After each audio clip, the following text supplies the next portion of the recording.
Okay, so next we've got James from the Boat Safety at Naval Point.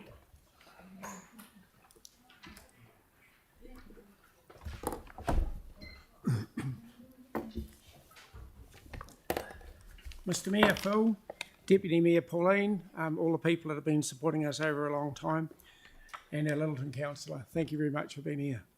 And we appreciate the work they've done to help us on the way along. Now, we're going through this thing, looking at 1993 is the first plan that was done, and there's been very, very little progress since.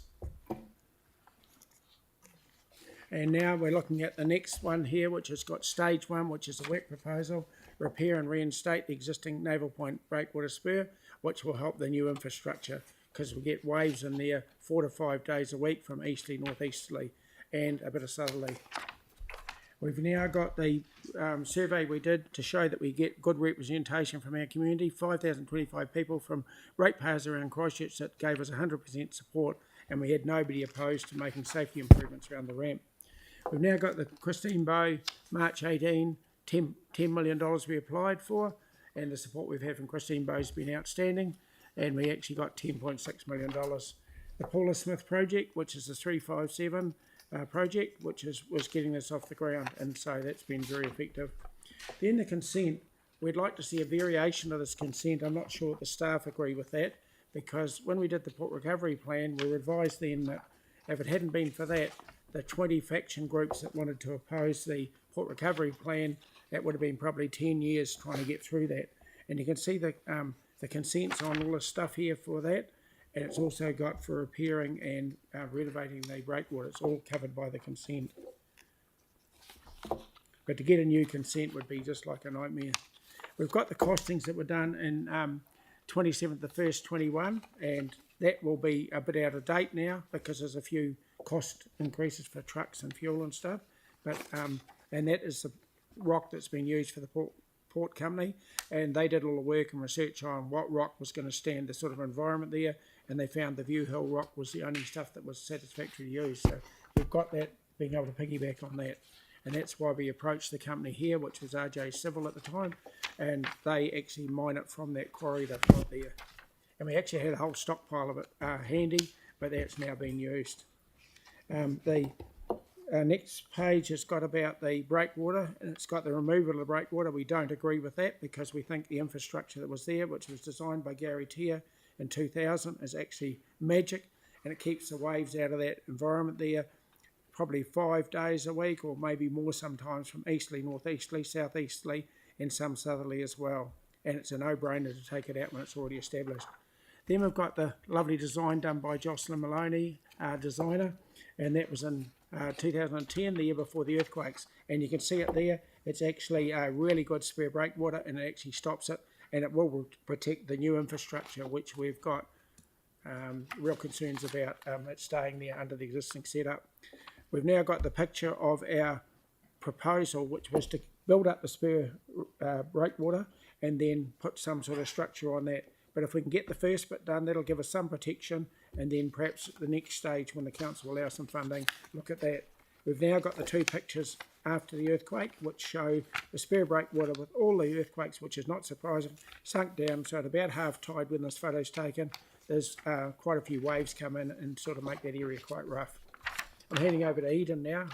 He's going to talk to you about the... Well, I'd just like to make a comment really on the timeline in 2018 when the 10 million was approved by the City Council, and it reads, approves a 10 million and long-term plan for the development of Naval Point. Community consultation begins, which reveals the overwhelming response to the questions of the priority of work is the provision of wave protection, of which there's nothing been done as yet, and there's been some pontoons put in there which are very vulnerable because there's no protection, and there hasn't been any allowance for boat safety, which we began this crusade in 2012. So the Sail GP took priority. There's some fantastic work done there, but nothing for boat safety or on water boating safety. Yeah. Do you want to read a little bit through those last two pages? No, I don't have questions. Okay. Thank you. It's only one.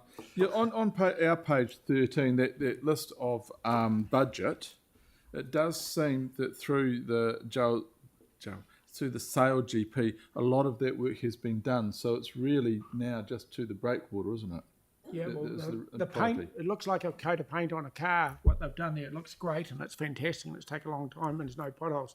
But as far as safety of boats launching and retrieving, the infrastructure we've got there now is great for motorboats and come in there, drop their crews off when they open it up and let people use it, go and get their cars and trailers and come back, and it's really good. No good for yachts because you need a pontoon near the ramp where you can wind your keel up and then go straight on the trailer. But even on a day like this, a motorboat or whatever, it'd be pretty interesting to try and get in, wouldn't it? Oh, really difficult. And we've seen a boat go straight over the back of the car and halfway over the roof. You know, it can be extremely dangerous. That's only about 400.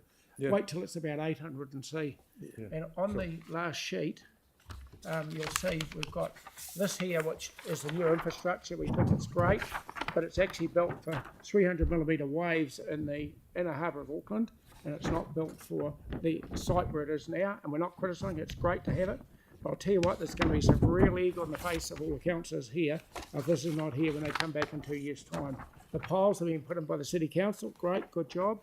24-metre piles, but the actual pontoon with the whalers along the side of it here are not built for that. They're built for 300 waves, and the council boasts itself on how we have an average of 200mm waves, but we also have 400 and we have 600 and we have 800. Yep, so and that's what we're worried about. Yep. Thank you. Cheers. Tyrone, do you want to have? Did you have a question? Yeah, I do. Like, so, I mean, because I know that this has been going on for like literally decades. Yeah. And you guys have put in a huge amount of work.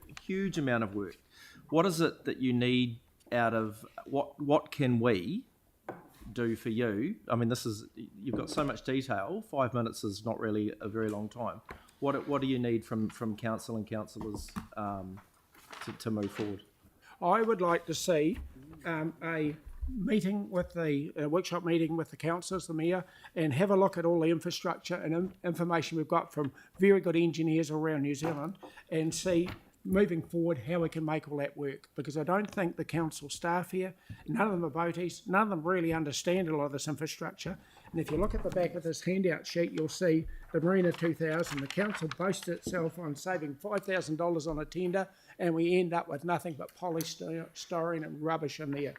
And you'll see the wave there. If we can build that up this year, that'd be a start, because it would help to keep the waves down on the ramp here, and it would also help to keep the new infrastructure safer. Okay. Because it would be wearing every day, and it just gets worn out rattling. Thank you, James. We're well out of time, so thank you very much for coming in and making your point. Very much appreciated. Thanks. Thank you. Thank you very much, Mr. Mayor. Good on you. We wouldn't build a road on the sandhills, so we appreciate your passion. Okay, peace.